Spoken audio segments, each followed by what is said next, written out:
So the microphone I'm holding is not a public address system. It is being transmitted via Microsoft Teams out to the world for there's some people online that wanted to watch. So that's why I got the microphone. I'll try to speak up here the best I can so everybody can hear me. And then we'll get it going from there. So first of all, welcome everybody. Thank you for coming. Actually a bigger crowd than I thought. I'm glad you're all here. Please eat all the cake and cookies and punch that we have here. And if you want to leave with some, take it. That's fine. It's what we want. We don't want to leave any behind because I'll eat it for breakfast, lunch, and dinner. We don't want that to happen. So a big welcome here to everybody. I see we've got a great mix here of community members. Our board of directors is here. There's families of the people being honored. We've got members of the media here. This is actually being recorded for the media as well. We've got online guests. Thank you for being here. And of course, we have our two community heroes being present with us tonight and about to be honored. On that note, I want to say to all of you here in Westport, I am honored to be your fire chief. It's just an incredible thing that an opportunity that I take to heart as very important, and I very much appreciate it. This community welcomed me here 3.5 years ago and has been incredibly supportive. Working together, our personnel and board of directors have demonstrated a commitment to improving the emergency response for Westport, improving our capabilities in many different ways. We've done that by such things as education. We've taken classes on, we've had sent members out of the area for pumper operating, for traffic control, emergency medical responder, vehicle extrication classes, communications, community evacuation planning. All these things are members of our department have taken part in training this kind of things. We've upgraded much of our firefighting and rescue equipment to the newest, safest, and most efficient items available to public safety. Much of it by grants, donations, and carefully evaluated spending by our elected board. We've replaced half of our fleet with more modern rigs, most of those covered by donations and grants. Our call volume has increased dramatically. So far this year, our department's been dispatched to 159 calls for service. And our volunteers have actually responded 88% of that time. That's saying a lot for the dedication of our volunteers here. Most of these guys have full-time jobs. And on their off time, they're here to help out in the community. The dedication of our volunteers is it's striking. It strikes my heart in an amazing way. Westport Fire is now involved on a statewide level. We have personnel involved in statewide training and serving on incident management teams. Besides emergency response, we've also worked to better serve the community in other means. We recently paved our parking lot out here, making our station more accessible to those with disabilities. During the COVID event, we had crews out handing out masks. We had mask handout programs where we actually parked our crews out for 4 hours at a time in the church parking lot, handed out hundreds and hundreds of masks to people. We're about to roll out a program in which a dedicated member of our volunteer Westport Fire will work directly with members of the community to help them obtain assistance with already existing programs. And we're in the beginning phases of coordinating a program to offer smoke detectors to those unable to purchase them on their own. Now, we cannot use tax dollars to buy such things directly for our community members, so I actually use some of my money that you guys pay me to buy smoke detectors to give out to members of the community. We're going to start making that happen. We believe in pride, honor, and integrity when it comes to serving the citizens of Westport, and we will continue to do so. But tonight is not about Westport Fire personnel and or board members or volunteers or me. For tonight, it's about two members of our community who chose to do heroic acts. Bree, Alec, do you guys come up here?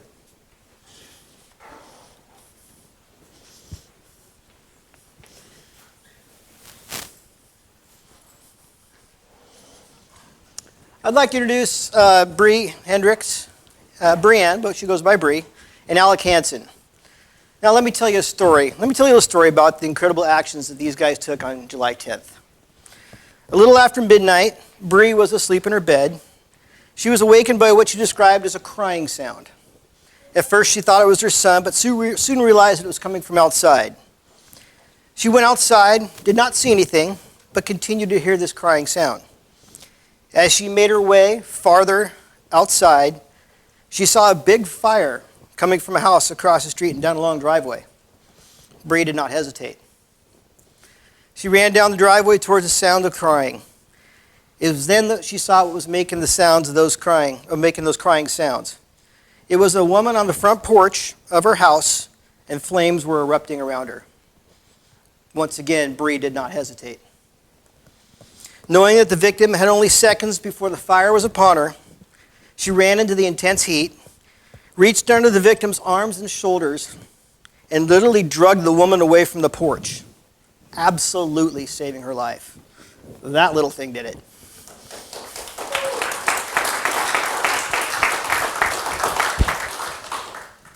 Bree managed to drag the victim far enough away to protect the victim from being burned. That's when Alec Hansen arrived. Alec saw Bree dragging the victim away and ran up to help get her farther away to safety. After ensuring that they were okay, he went to the house and attempted to get inside to rescue any animals. Though he tried valiantly, the heat was just too intense, and he was forced to retreat. Unfortunately, a beloved family pet died that night, though Alec gave it his best effort. The combined efforts of these two individuals and a working smoke detector, keyword working, which alerted the occupant of the fire, without a doubt, prevented a horrible loss of human life. I'm now going to bring up Jeff Hazen. He's the husband of the victim who was rescued that night, and he has some words he'd like to say. So, I'm Jeff Hazen, and I'm also a volunteer firefighter here with Westport Fire and Rescue, and honored to be doing that for a year now. So the last thing I ever expected when I joined the department is that my house would catch on fire. And the actions of these two people saved my wife's life. My wife wanted to be here tonight, but she's still struggling with what happened, the loss of our pet, our dog. By the way, our dog was 21 years old, had a long, good life. So. But I will forever, ever be indebted to them. I was in St. Helens that night, and my phone lit up when the alarm, when the department got dispatched. And I looked at the notes and saw, I realized that's our house, it's on fire. And so I may have broken the law driving from St. Helens to here. I don't know how quickly I got here, but it was really darn fast. And I got here, and I was very comforted because my wife was safe. She was in our neighbor's front yard that lives in front of us. And Bree was on one side, Stephanie was on the other side taking care of her. They had wrapped her up in blankets. And so she was safe, and all I wanted to do was scoop her up and get her out. Well, another person I want to mention, Rhonda didn't have any shoes. And Leah Wheeler, the Clatskanie Fire Department chaplain, took her shoes off and gave them to my wife. That was probably the most selfless act of kindness that I've ever seen. Thank you, Leah. I had to say that. But these two, they're rock stars. I'm glad they did not get hurt. I could not have lived with that if they would have gotten hurt. So again, I'll be forever indebted to them. Greg mentioned smoke detectors, working smoke detectors. I put new smoke detectors in the house just a month prior to the fire. And thank God I did. Thank God they were working, because that's what woke my wife up. So thank you. Thank you, Chief, for your leadership.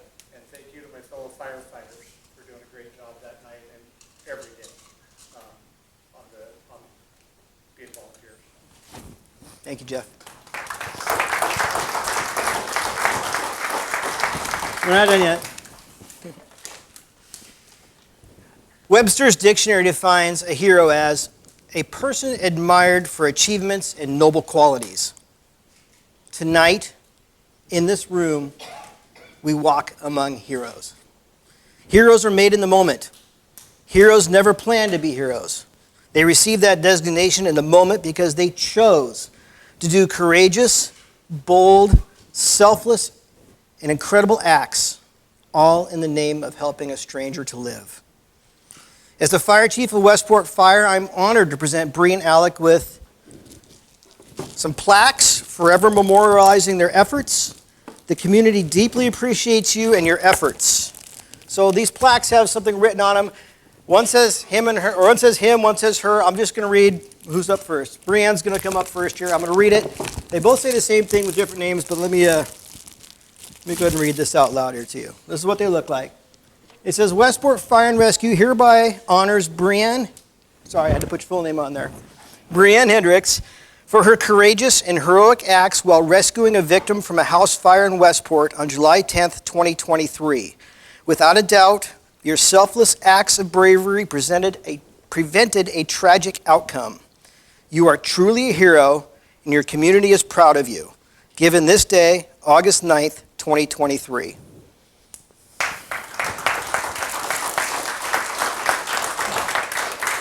Now we get up. Anybody want to take a picture? You guys hold them up there. We got more. There's more coming, but look at that.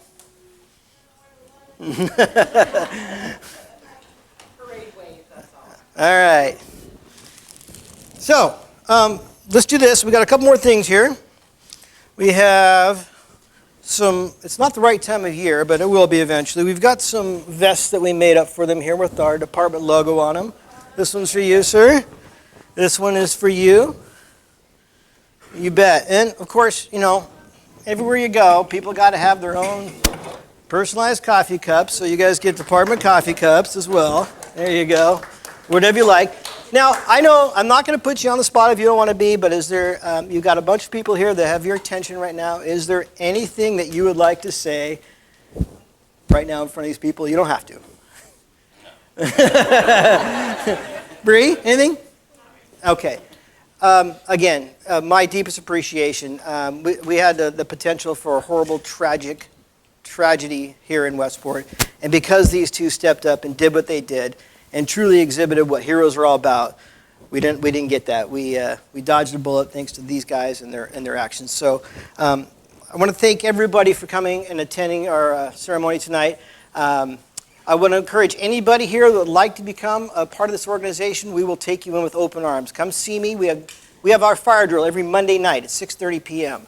If you like, please stop by next Monday and we'll talk about things. And we're not looking for people to go inside, beating down the flames inside a house fire, wearing the mask and all this stuff like that. If there's something you'd rather do differently, if you'd like to work medical calls, if you'd like to just go help hold up traffic signs on a car accident, or if you just want to help with IT or something like that, come talk to me. We can find a place for you guys, and we will definitely appreciate that. So one final note is, again, please take as many of those cookies as you can. I don't want them. There's cake.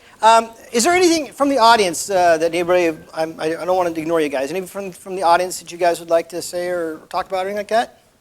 I'll sing a song for the heroes, Chief. No, I'm not, believe me, you don't want that. You don't want that.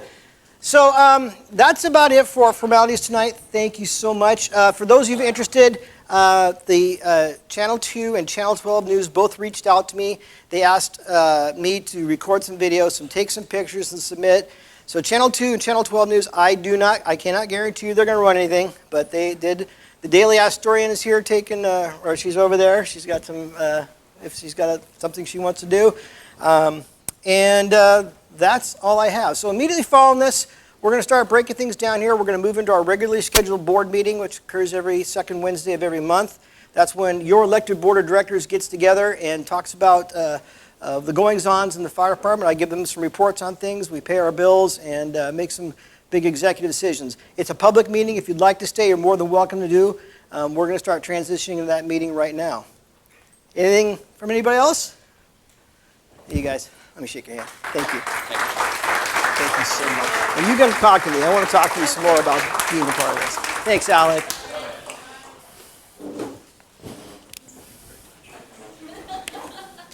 What's that? I will.